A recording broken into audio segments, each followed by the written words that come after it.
event Sedan British Rally Championship that's all over specially closed public roads with no speed limits.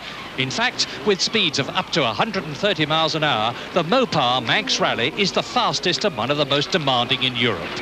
So the Manx Autosport Club has a superb entry for its two-day 450-mile event, which includes works drivers from Ford, Vauxhall, Triumph, Saab, Opel and Talbot. Amongst them, the championship leader, Pentti Aricola. Well, we have won all the rallies which we have finished. Let's hope it will happen the same this time. But of course, this will be a very exciting battle over these space notes and twisty Manx roads. Absolute left and right to house.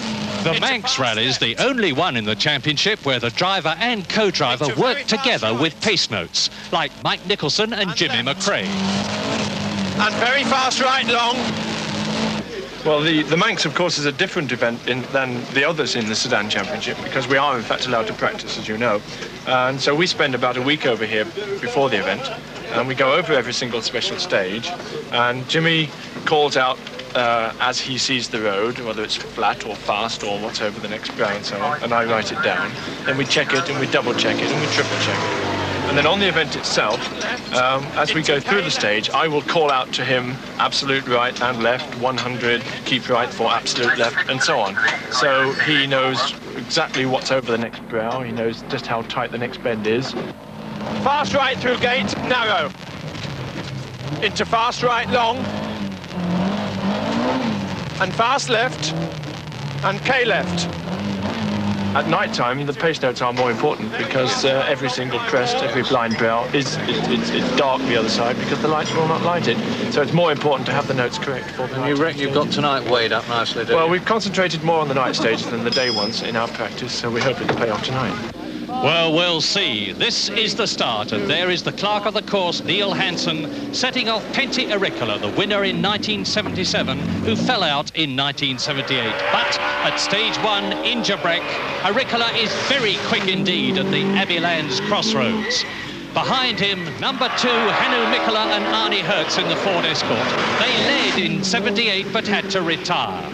Next up is Stig Blomqvist, the Swedish driver in the turbocharged Saab, second in the championship. And number 4, Russell Brooks in the Ford Escort, British champion in 1977, but a poor year so far. 3 times winner, Roger Clark in the Ford Fiesta.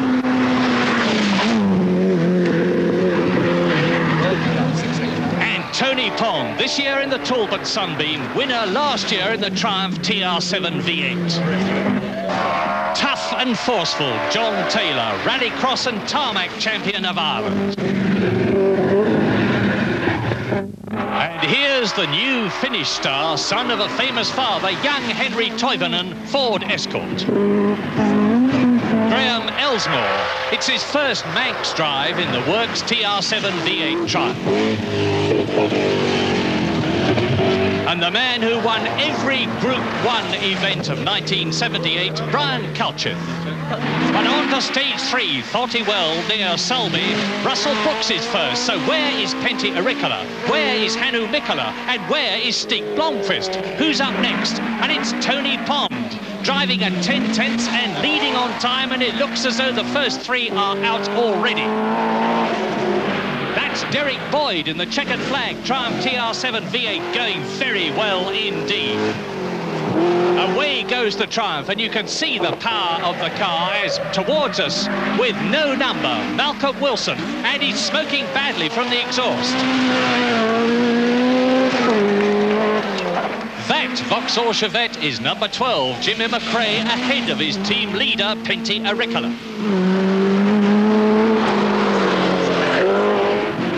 Beautifully neat at Thortywell, Graham Elsmore from Roardine in the Triumph TR7 V8.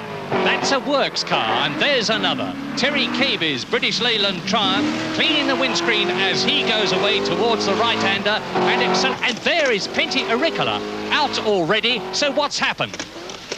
We had suddenly the left-hand side front wheel puncture, and unfortunately there was no room to make corrections, and the bank made the corrections, and we overturned the car. What an amazing start. Auricola out, and now Hannu Mikkola and Blomqvist are out too with mechanical problems. So Russell Brooks and Paul White here are leading on the roads, but they're in third position on time.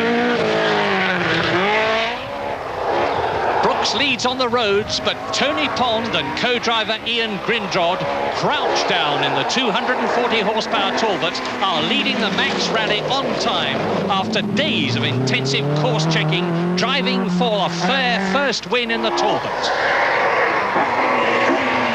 Malcolm Wilson now up into fourth position, behind Pond, behind McRae, behind Russell Brooks.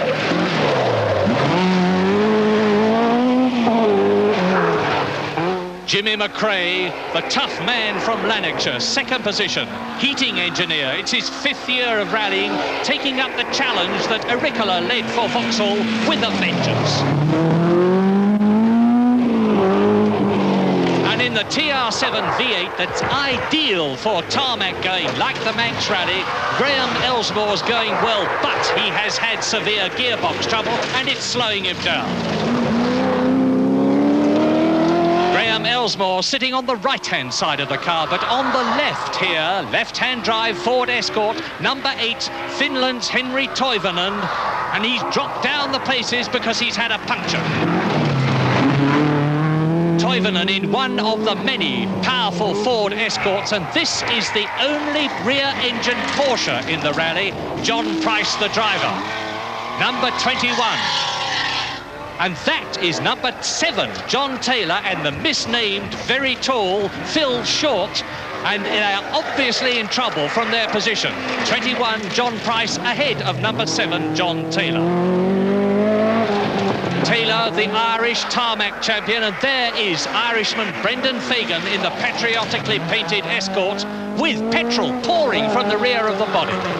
The Douglas service halt and Tony Pond's Talbot Sunbeams being worked on.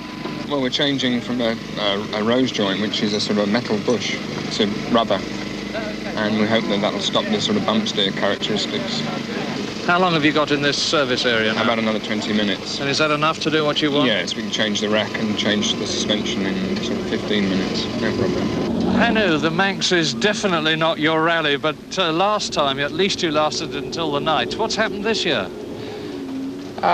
We had steering arm problems. You know, it just split in 2 halves, and we can't really understand why. What stage was this? It was on the first stage already. John, how's it been going for you? Well, it was going very well until Thalty Wheel, bottom of Thalty Wheel, and suddenly no fuel pressure and the car stopped. And so I started to look around and found out what the problem was. What was it? Something in the fuel filter. It looks like a carrot. John Taylor unhappy, but Derek Boyd's very relaxed. It is a big car, and we've increased the tyre size this year, which makes it bigger still, but against that we've increased the braking capability, and it's coming on nicely, yeah.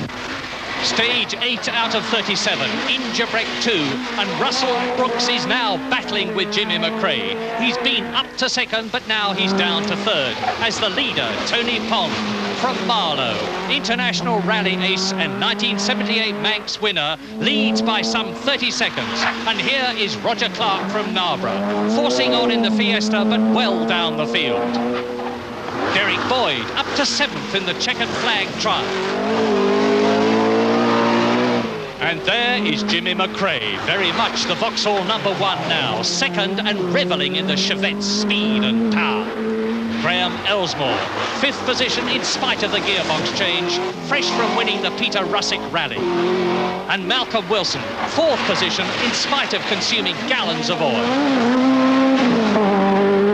But now, stage 10, Santon, first of the night stages, and first away, the leader, Tony Pond. 1, go! Second in the seeding, McRae and Nicholson, Vauxhall Chevette.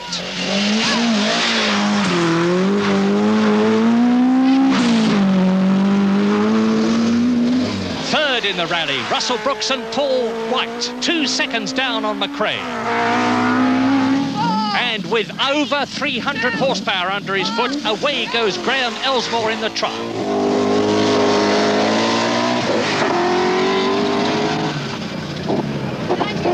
At Santon, the first of the night stages, Tony Pond, with a clear road ahead, is on his way to his second win in succession. But after him, Jimmy McRae, with challenging from behind Russell Brooks, whose forte is night driving.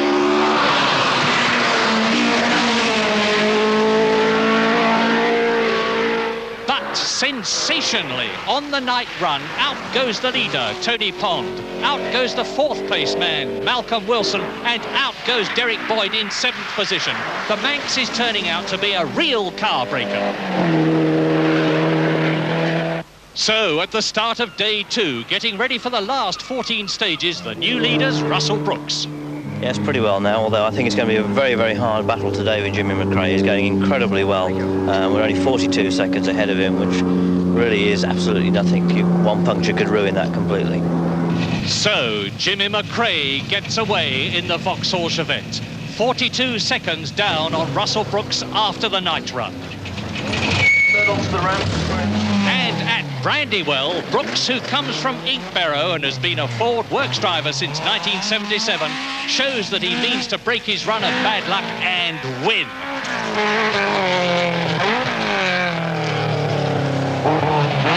So, Brooks leads, but Jimmy McRae here is in with a great chance for a really big win, and he's in terrific form, matching Russell Brooks second for second, but he's got a lot of time to make up. Ford leads, Vauxhall Chevette in 2nd place, and in 3rd, the Triumph TR7 of Graham Elsmore, 38 seconds down on Jimmy McRae. Past this superb Manx scenery, away goes Elsmore, and up to a superb 4th place, it's local boy Ian Corkill with his lady passenger Unisdale, and they spin. Now, watch him recover. Right back, forwards again, up to the way he was before, back in reverse and accelerates away, but he's lost a lot of time there. Corkill then in 4th position. 2 Fords in the first 4, and at the St John's service station near the site of the 1,000-year-old Tynwald Parliament, in comes Jimmy McRae to change the rear shock absorbers, and he's gained 10 seconds on Russell Brooks. And he's looking incredibly relaxed about it. He's right on top of his form. Jimmy McRae's going well, and the car's going well, but Graham Elsmore's in trouble. We're going to change the gearbox now, but we've got to delve into our penalties, and consequently it brings us back down a little bit in the field. How long will it take you to change it? Hopefully about 28 minutes. And how much time have We've got 30 minutes. And he's done it, because there is Graham Elsmore back in the fray, still in 3rd position, but not gaining on Jimmy McRae ahead. Pat Ryan, though, trying to catch Desi McCartney and nearly going off. A magnificent recovery from the Talbot, and Roger Clark is there, number 5 in the Fiesta, and behind Roger Clark, going round the right-hander, it's Tim Bryce in the Opel. Brooks leads almost home for his first Manx win, amidst rumours that he's leaving Ford at the end of the season. But try as they may, McRae and Nicholson can't get back that 30 seconds they lost during the night because of oil on the rear tyres. Elsmore holds 3rd for his finest drive yet in a major international. And there is Graham Elsmore at rest, and really resting Russell Brooks. Stage 32 out of 37, Ronay, 5 stages to go, and McRae is still some 25 seconds down on Russell Brooks. Elsmore thunders on in the big, powerful TR7. He's still in 3rd position. But at Starvey on stage 35, the personable Russell Brooks is almost home for his first win since the Motorguard Rally in New Zealand. McRae, though, is in trouble. Mike Nicholson is holding a broken gear lever down into the selectors, and McRae is turning the pages of the pace notes. Terry Cavey goes through, almost stops. He is up into 4th position. And Elsmore, his teammate, holds that 3rd place. So it's Triumph's 3rd and 4th. Vauxhall 2nd, and the Escort leads. And back at Douglas Promenade, after a gritty 450-mile drive, Russell Brooks wins and takes the lead in the Sedan British Rally Championship.